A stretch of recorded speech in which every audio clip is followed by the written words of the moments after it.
பிரியமானவர்களே, ஆண்டவரும் அருமை இரட்சகருமா இருக்கிற இயேசு கிறிஸ்துவின் இனிய நாமத்தினாலே உங்களை நான் வாழ்த்துகிறேன். இந்த நாள் முழுவதுமாக நீங்கள் செய்கிற எல்லா காரியத்திலையும் கர்த்தருடைய கரம் உங்களோடு கூட இருந்து உங்களுக்கு ஜெயத்தை கொடுப்பதாக ஒரு நல்ல ஒரு நாளிலே நாம் பிரவேசித்திருக்கிறோம். இன்றைக்கு ஒரு வசனத்தை நாம் வாசிப்போம்.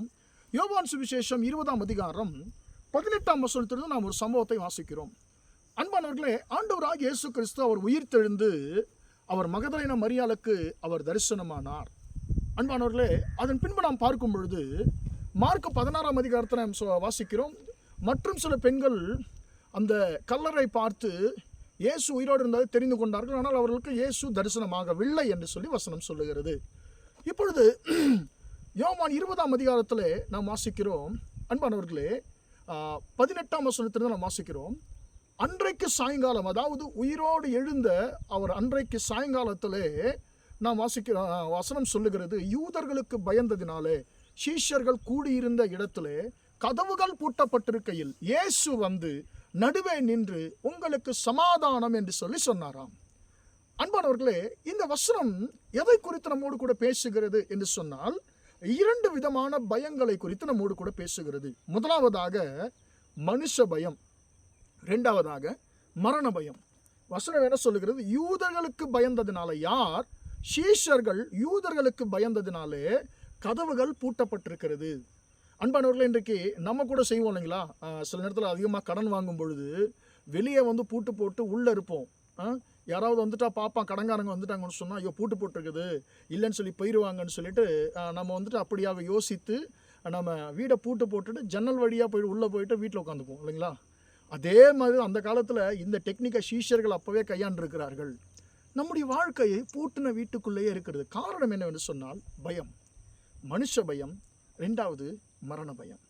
எனக்கு அன்பானவர்களே, இந்த ரெண்டு பயங்கள் இல்லாத மனுஷர்கள் இந்த உலகத்தில் பார்க்கவே முடியாது. பிரியமானவர்களே, மனுஷ பயம் இருக்கும், மரண பயமும் கட்டாயம் இருக்கும். இன்றைக்கு இந்த சீஷர்களுடைய நிலைமையும் அதுதான். அவர்கள் இயேசுவாலே பிரித்தெடுக்கப்பட்டவர்கள், இயேசு கிறிஸ்துவினால ஊழியத்திற்கென்று தெரிந்து கொள்ளப்பட்டவர்கள், அவர்கள் இயேசுவோடு கூட இருந்தவர்கள். ஆனாலும் அப்படிப்பட்டவர்களுக்குள்ளே கூட ஒரு குறிப்பிட்ட காலகட்டத்தில் பயம் அவர்களை ஆட்கொள்ளுகிறது. என்ன அவருடைய பிரச்சனை, என்ன அவருடைய பயம் என்னன்னு கேட்டால், ஏன் உள்ளே இருக்கிறீர்கள் சொல்லி கேட்டால் சீஷர்கள் சொல்லுவாங்க, எங்கள் போதகராக இயேசு கிறிஸ்துவையே கல்வாரி சிலுவையில் அரைஞ்சி கொலை செஞ்சுட்டாங்க. நாங்கள் எல்லோருமே அவரோடு கூட சுற்றி கொண்டிருந்தோம். எங்களை நன்றாக ஜனங்களுக்கு அடையாளம் தெரியும். அதனால் நாங்கள் வெளியே போனால் எங்களையும் அடுத்த நாளே 11 பேரையும் 11 சிலுவையிலே அறைந்து கொலை செய்து விடுவார்கள் என்றதான ஒரு மிகப்பெரிய அச்சத்தோடு அவர்கள் இருந்த வீட்டை விட்டு வெளியே வராமல் அதிலேயே அடைத்து கொண்டு பயத்தோடு இருக்கிறார்கள்.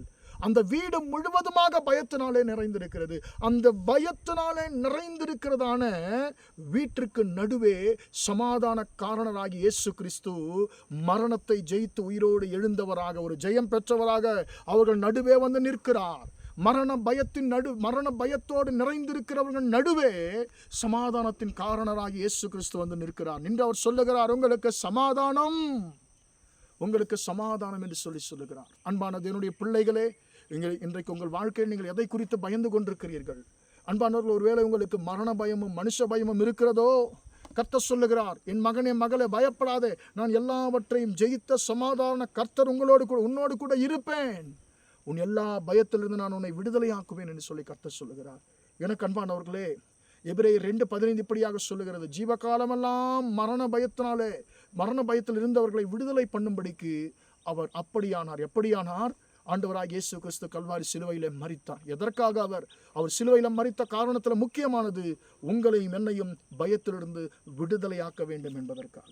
எனவே நீங்கள் எதை குறித்து பயந்து கொண்டிருக்கிறீர்கள், எந்த காரியம் உங்களை நடுங்க செய்கிறதோ அது இயேசுவிடத்தில் ஒப்புக் கொடுங்கள். அவர் உங்களுக்காக எல்லாவற்றையும் செய்து உங்களுக்கு சமாதானத்தை கொடுப்பார். ஜெபிப்போமா? இரக்கமுள்ள தகப்பனே, உம்மை நன்றியோடு துதிக்கிறோம், ஸ்தோத்திரிக்கிறோம் ஆண்டவரே. அப்பா, இப்பொழுதும் இந்த வார்த்தைகளை கேட்ட உம்முடைய பிள்ளைகளை ஆசீர்வதியும் ஆண்டவரே. அப்பா, அன்றைக்கு சீஷர்கள் ஆண்டவரே பயத்தினாலே நிறைந்திருந்தார்கள் ஆண்டவரே. அப்பா, பயத்தோடு நிறைந்திருந்த அந்த வீட்டிலே நீர் பிரவேசித்த ஆண்டவரே, பயத்தோடு கூட இருக்கிறவன் நடுவே வந்து நின்று நீ சமாதானம் என்று சொல்லி சொன்னீரே. இயேசுவின் நாமத்தினாலே ஆண்டவரே, இன்றைக்கும் பயத்தோடு ஆண்டவரை இருக்கிறவனுடைய பிள்ளைகள் நடுவே நீர் பிரவேசிப்பீராக. ஆண்டவர், எந்தெந்த காரியத்தை குறித்து உம்முடைய பிள்ளைகள் பயத்தோடு இருக்கிறார்களோ அந்த காரியத்தில் எல்லாவற்றையும் கர்த்தர் பெரிய ஒரு மாற்றத்தை உண்டாக்கி உம்முடைய பிள்ளைகளுக்கு ஒரு சமாதானத்தை, ஜெயத்தை தந்தருளும்படியாக ஜெபிக்கிறேன். உம்முடைய பிள்ளைகளை பயத்திற்குள்ளே ஆண்டவரே உட்படுத்துகிற எல்லா விதமான சாத்தானுடைய கிரியைகளும் இயேசுவின் நாமத்தினால் நீங்குவதாக என்று கட்டளையிடுகிறேன். தகப்பனே, நீர் தாமே பலத்த கிரியைகளை செய்வீராக. ஆண்டவரே, சமாதான கர்த்தனே சமாதானத்தை கொடுப்பீராக.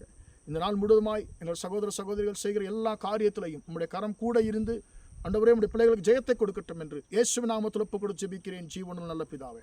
ஆமென், ஆமென். பிரியமானவர்களே, கர்த்தர் உங்களை ஆசீர்வதிப்பார். Praise the Lord, praise the Lord.